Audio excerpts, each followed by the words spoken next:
Emma Landry, and I am here with Matthew Gossett, and I'm in 4th grade, and I go to Light Farms Elementary in Prosper, Texas.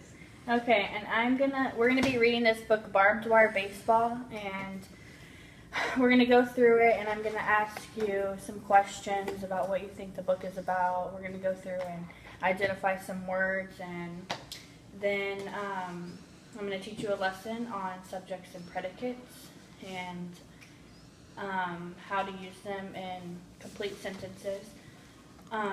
So right now we're gonna go through the book, and we're gonna Take a picture walk. Hey, do I have to read that? well, not exactly, but I'm just gonna ask you what you think is going on. So, what do you think's going on in this by looking at the pictures? Like, what do you think about the book? It's about baseball, and it looks like it's from back in time in World War II. Yes. What do these people look like?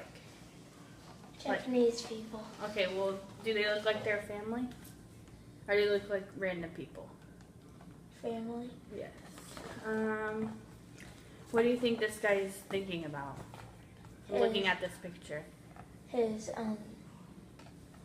family that passed away. Okay. What does it look like they're doing here?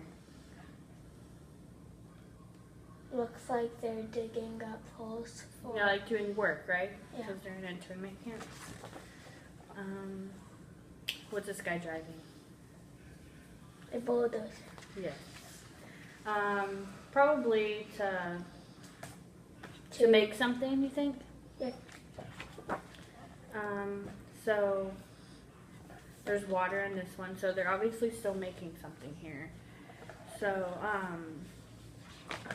what do you notice about what's going on through the book, like throughout looking at it? That it's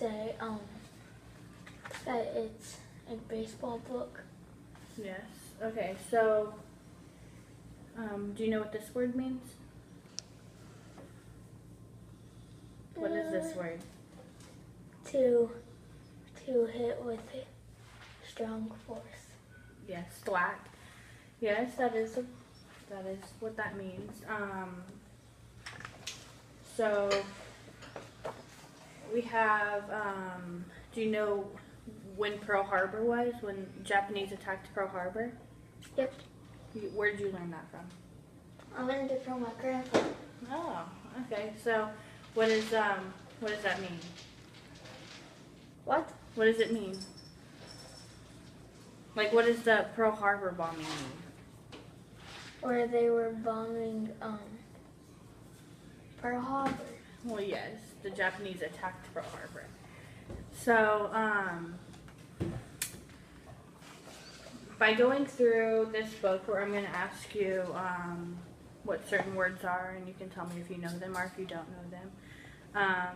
Do you know what grinned means? Yep. What does it mean?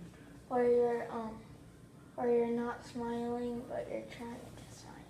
Yes, grin. Yeah, it's like that's exactly right. Do you know what a commander is? Yep. When you're making someone do it. So like the commander of the army. That's like the leader of the army, right? Yep. Okay. Do you know what an infield is? I'm sure you do. You like baseball. Yes. So what is an infield? An infield is something that when they hit the ball, so it's inside the ballpark. Yes. Well, this right here would be what? The outfield. And this is what? In the infield. Yes. Okay. So, do you know what flour is? Yes. So what's flour? Flour is something that you go in your pantry and cook it. You cook it? Well, you use it to cook if you're gonna make something. Yep. What's a barrack? Do you know what that is? Nope. Have no clue. Okay, well I guess we'll find out when we read. Do you know what a lumber yard is? Somewhere where there's like lots of trash. Well, yes. Well, a lumber yard could be somewhere with a lot of trash, or it's where they find wood to make things. So they're trying to make something here. Do you know?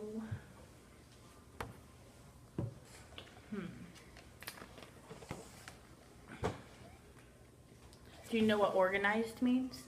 Yes. What does organized mean? When you put things together and it's all neat. Yes. So like when you organize your room, you make it look neat. Yep. Okay, so I think we're ready to read the book.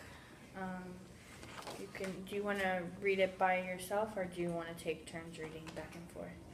I don't care. Well, I'll have you read then. Do I have to read this? Yes. Just start from the first Zen sentence. watched the wooden bat twacked the baseball field, hurling it high and straight.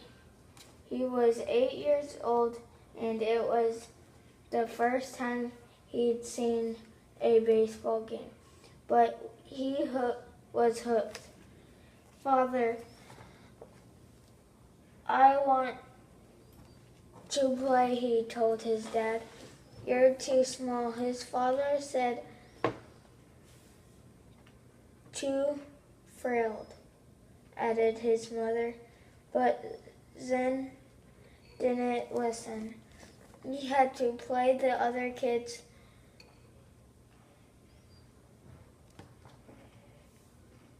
laughed at him. Zen, you're a mouse, one boy hooted. A tiny one. Another kid called. None of it mattered when Zane had a baseball or a bat in his hand. He felt like a giant, and soon he played like one.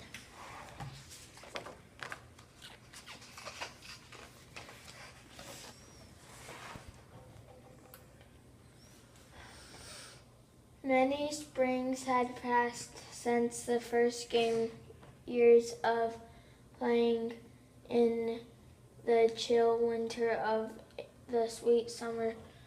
Zen got taller and stronger and better at baseball. Why are you wasting your time with a silly game? His mother asked. You should study and become a doctor, his father said, or a lawyer. But Zen knew exactly what he wanted to do when he grew up. He coached, managed, and played baseball in Fresno, Nice League in the Fresno Twilight League. He was barely 5 feet tall and weighed only 100 pounds, but he was still a star player, casting a big shadow in a baseball. Zen was chosen to play with star members of the New York Yankees. He led his team in exhibition games in Japan. He even arranged for Babe Ruth played there. But that world collapsed for him. The Japanese attacked Pearl Harbor in 1941. For the first time since he had picked up a bat. Zen felt as if he didn't measure up. The United States was at war with Japan, and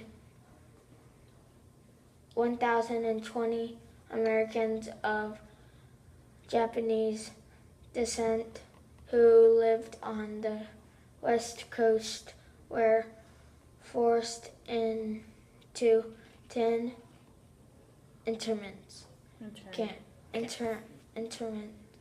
Yes.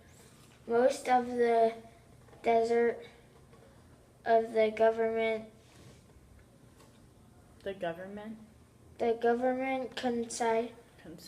considered these Japan Americans to be possible spies, and without evidence of trails locked them up. Men, women, and children, American citizens, all were treated like prisoners of World House in barracks, and penned with barbed wire. Then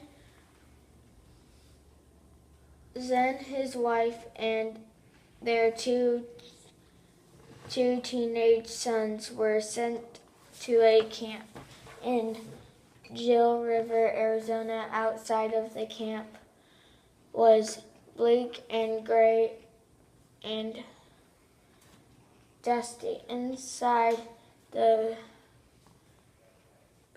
barracks were stark with crowded rows of cots and not much else. Families bustled around trying to make a home out of nothing, hanging up curtains, arranging tea sets on foot lockers, piling dollars and stuffed animals on cots. Zen stood staring at the dry earth which was broken up every now and then by few scrubby bits of green in the brown and gray, with a dual coppery sky overhead. He felt as if he were shrinking into a tiny hard ball. Okay, so what do you think in the book is going on so far? What just happened? Like what just happened in the book? Yes, what just happened? Um, What just happened with his family and him? They were building a house so they could stay in it. Well, and where were they just sent to? This. The internment camp?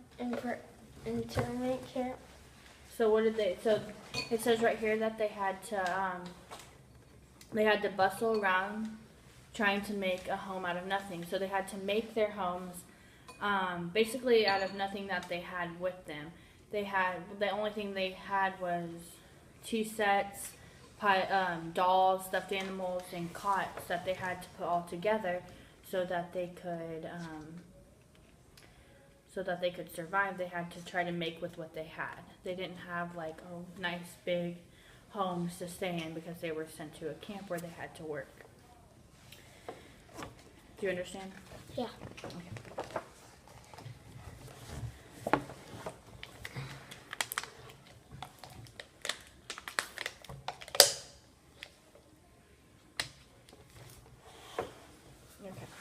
There was only one thing that could make the desert camp a home baseball. Zen unpacked his favorite photo, the one that showed him in his uniform lined up with baseball leagues. Babe Ruth and Lou Gehrig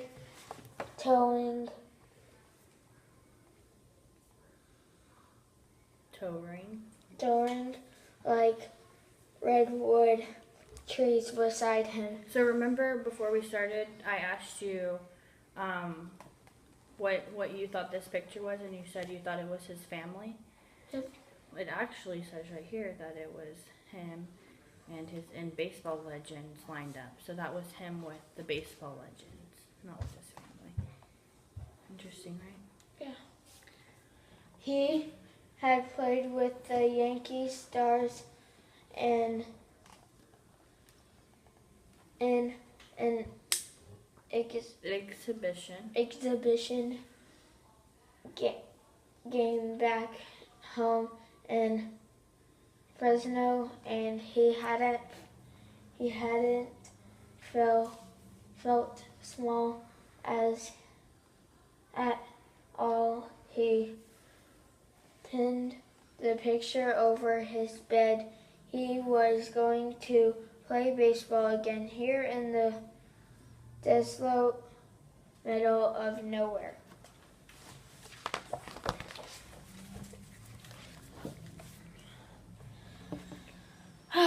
First, he would need a playing field. There was plenty of empty space, but it was dotted with sagebrush and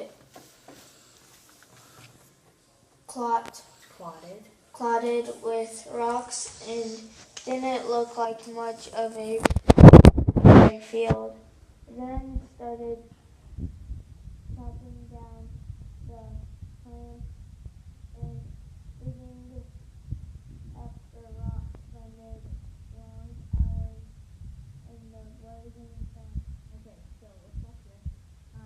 Where it says, then you started by chopping down the plants and digging up the rocks, spending long hours in the blazing sun. So, with a subject and predicate, what's the subject name? And what's the predicate? Okay. So, in the sentence, what do you use as a subject?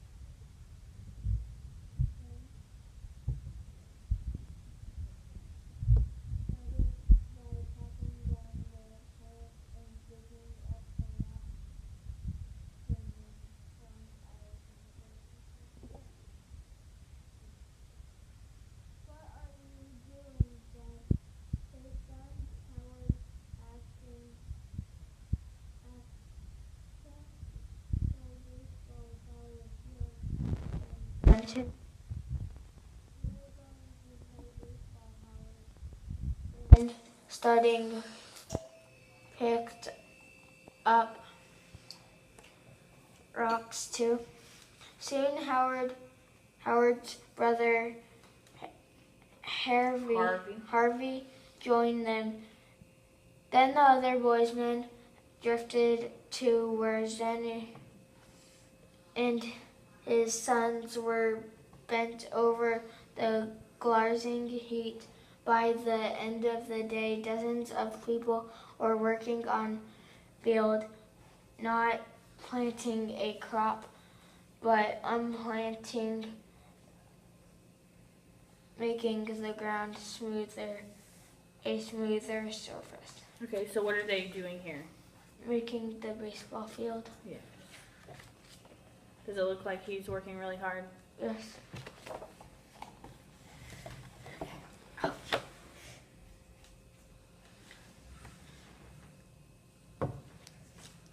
Once the brush and the biggest rock had been cleared, Howard and Harvey were ready to set the bases. Looks good. A real ballpark, and well, do it right. He walked over into the camp commander's office. 10 minutes later, he emerged into the bright sun, smiling. Okay. So, what is any driving in this? A bulldozer. Yeah, we already went over that. So, what do you think he's bulldozing? The baseball field to make it flat. Yes. Joe. Can you put your head up, please? We've got a pig clapped his hands. What asked Howard? What have we got? A bulldozer to level the field? Then replied the commander, said, we can borrow the camps. As Zen drove the bulldozer, crowds gathered to watch what he's doing. An older woman asked her grandson, he's making a baseball field for the young man answered. A baseball field. Whatever for, she asked. Her son smiled, so we can play?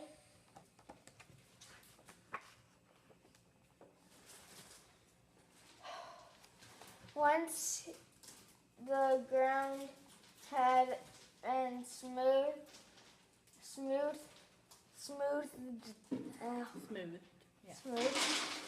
Harvey brought out his bat and ball.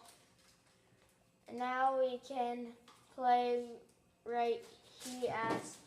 Then he shook his head. He still wasn't satisfied. The wind kicked up so much dust from the dry soil that the players would be eating dirt. All right, what's this? We have to do this right. He looked around the camp, hoping to find something to solve the dust problem. Then he got an idea.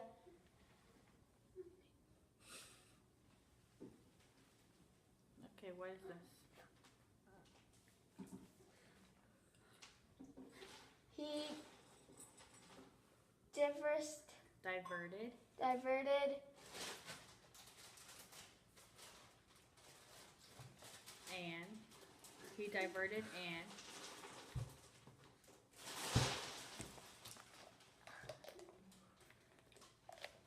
okay.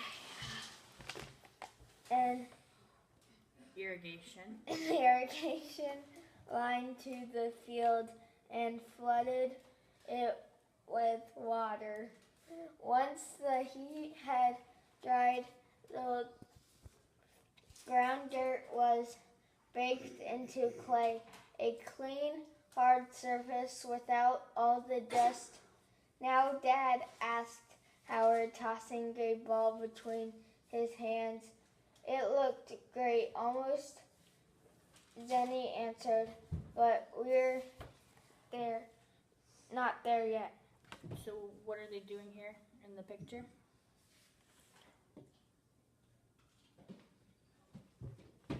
Remember it had said that they diverted an irrigation. So what were they doing here with the water? Making it moist.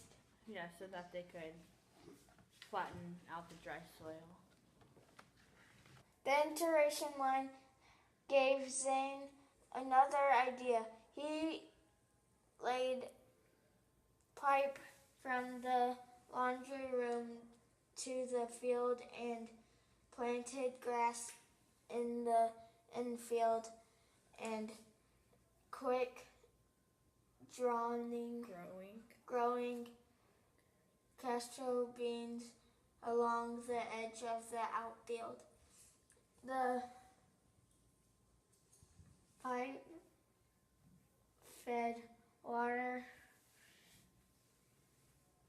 to the plants, and soon the clay and grass took on the shape of a baseball field with a caster bean fence. Zane smiled. Now it was beginning to look real.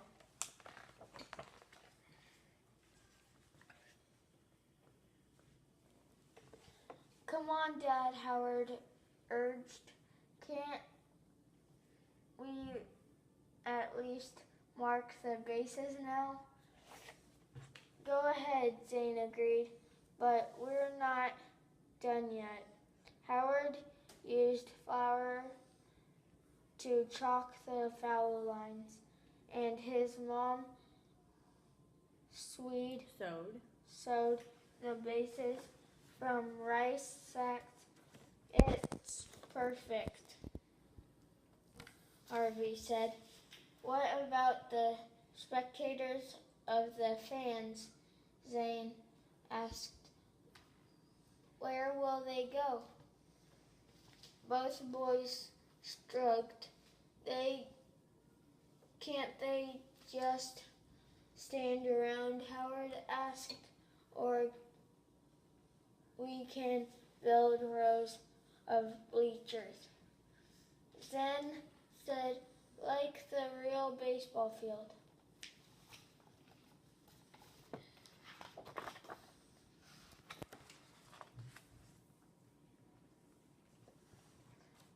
That night, Zane and his son snuck out of their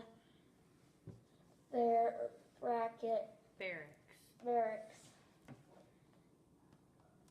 They were not allowed outside after dark. Zane felt like a boy again, tiptoeing out of the house with his bat and glove so his parents wouldn't see him.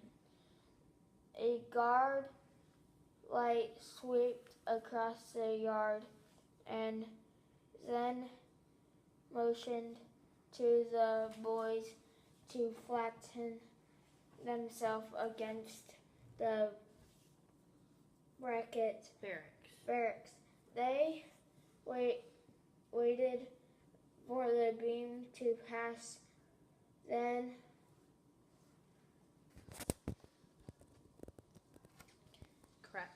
crept on. They didn't know that the guard had seen them, but the commander had told them to let them go so they don't escape.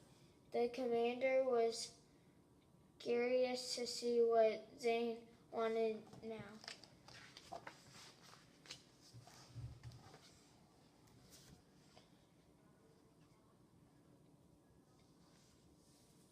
The three of them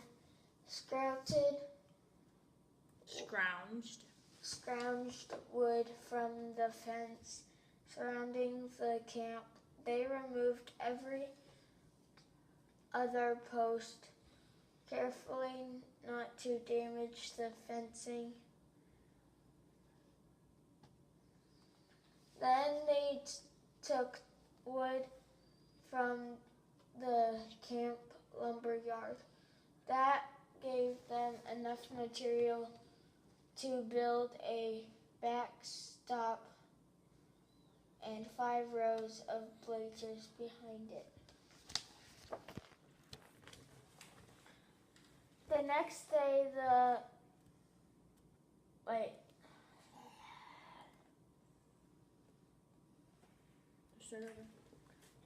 day, they set to work again, this time sawing wood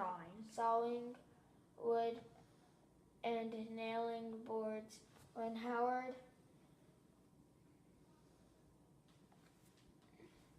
finished hammering the last row of seats, he went and wiped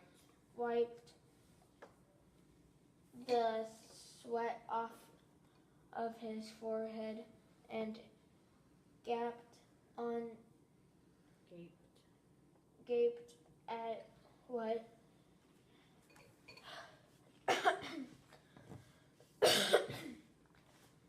they had made there in the middle of the desert, on the edge of the internment camp of the was an office-looking baseball field. The reset of the rest of the place. The rest of the place slumped, dreamily, dreary, and said, "No, Dad." Dreary and sad. But the baseball field glowed green with hope. "Now, Dad," Harvey asked. Almost Zane smiled. "We have the field now. We need the equipment."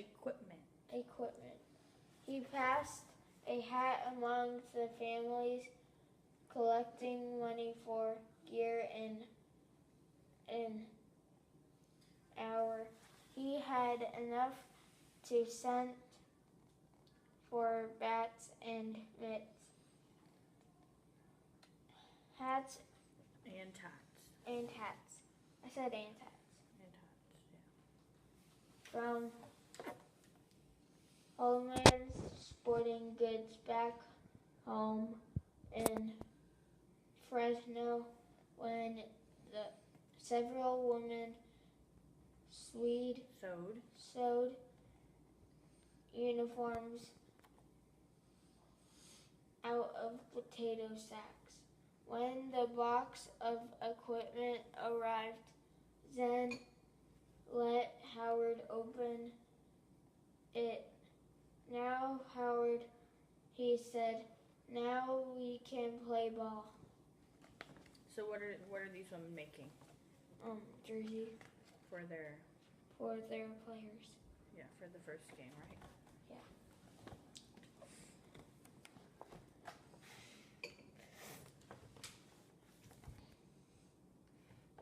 That first game on a bright May Day, half of the camp turned out to watch the teams that Zen organized. A breeze stirred the new grass. The sun bathed everything in a gentle warmth. It was perfect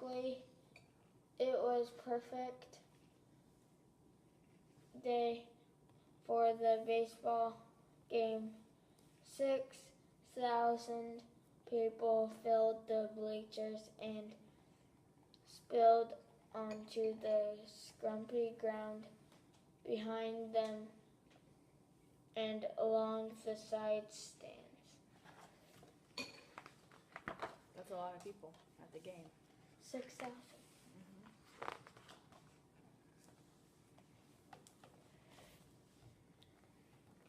Zen leaned over home plate, the bat held firmly in his hands. He looked at Howard, already on first base, Harvey now on second, at the neat white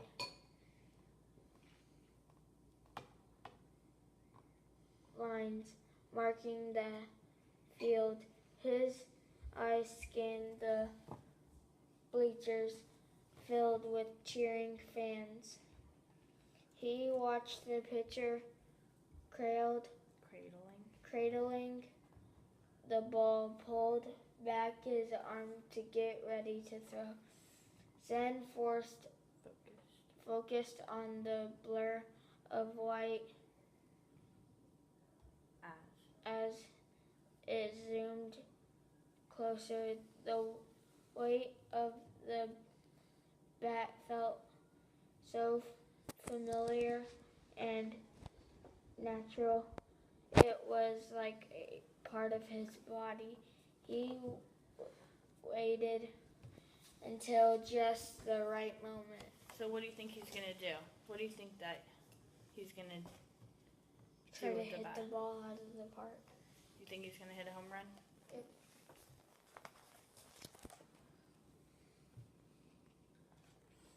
Whack. The ball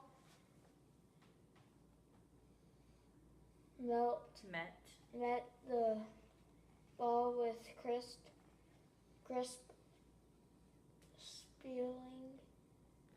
splintering sound.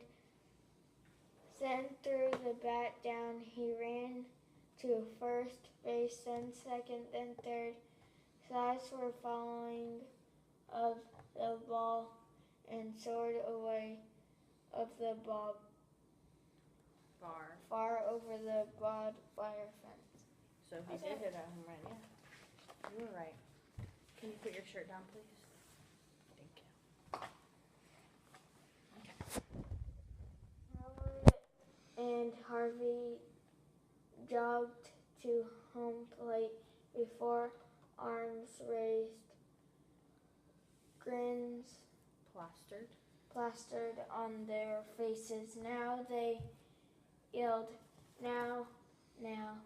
Zane shouted back. He knew he was still behind a barbed wire fence, but he felt completely free, as airy and light as the ball he had sent flying. Right now there was nothing else he wanted to do, just this right now, right here. It didn't matter whether his team won or lost. Like the powerful champion he felt he could touch the sky if he wanted. Now he roared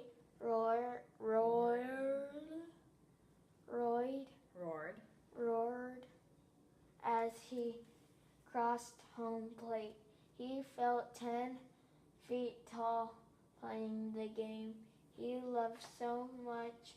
Nothing would ever make him feel small again.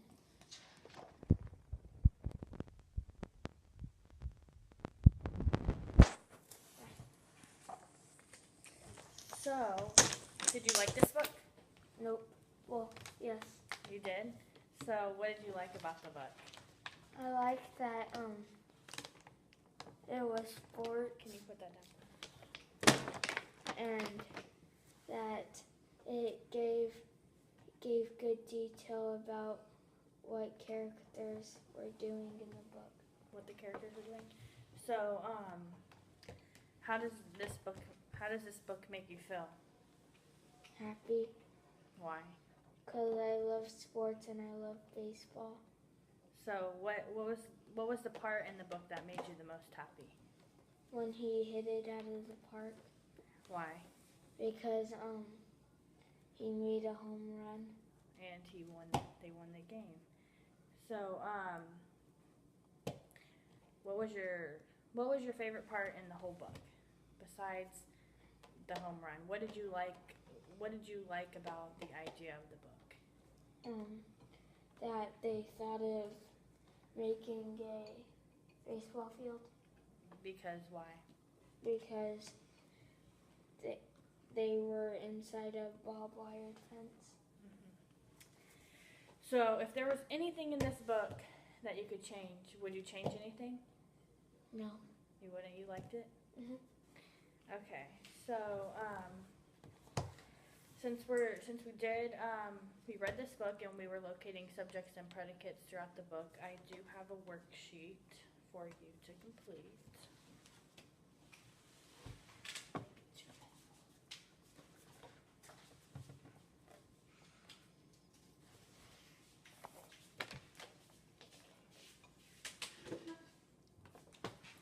Okay, so in this worksheet, it's called Two Parts of a Sentence. You're going to identify it gives you an example, you're going to identify the subject, and you're going to underline it once, like it says here, and then you're going to identify the predicate in the sentence, and then you're going to underline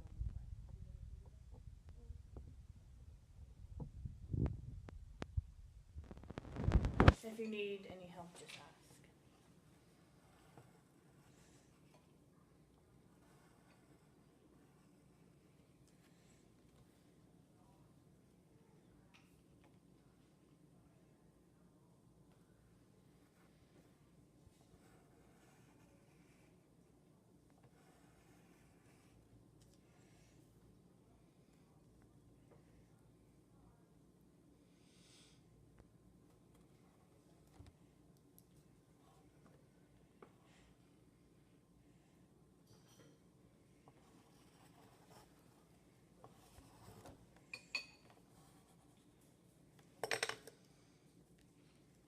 Any eraser. Just make just underline what the predicate would be here. So just go 2 lines under what the predicate would be. So don't worry about that. Just do the 2 lines.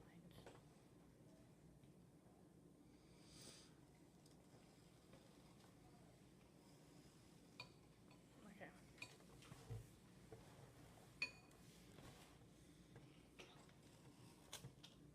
Whoops.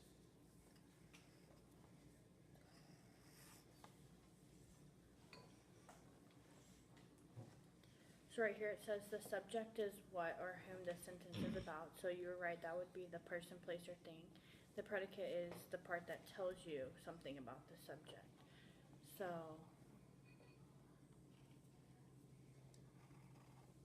How would I do that? well, this right here, you're right. The color, that would be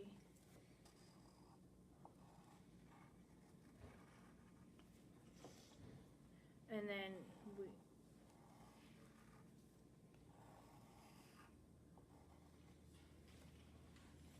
so the noun would be what in this sentence?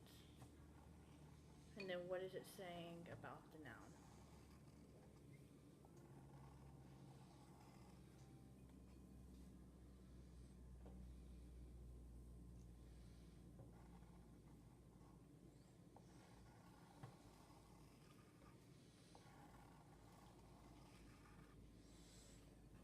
And then this one down here. Oh, you got this one too.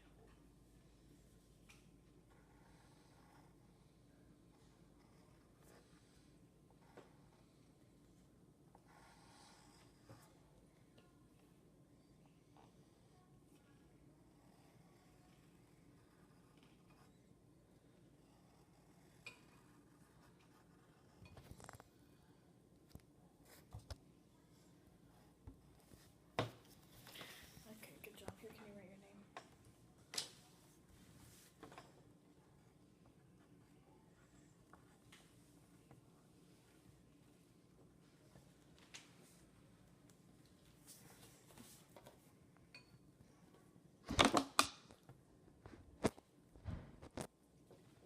Okay. So, do you understand how to find subjects and predicates in sentences? Yes. Would you be a pro going back to school and telling your teachers that you know about subjects and predicates now? Yes.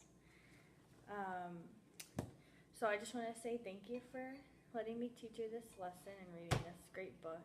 I know you enjoyed it. So, thank you. Welcome. I ever get back 'cause it's root, root, root for the home team. If they don't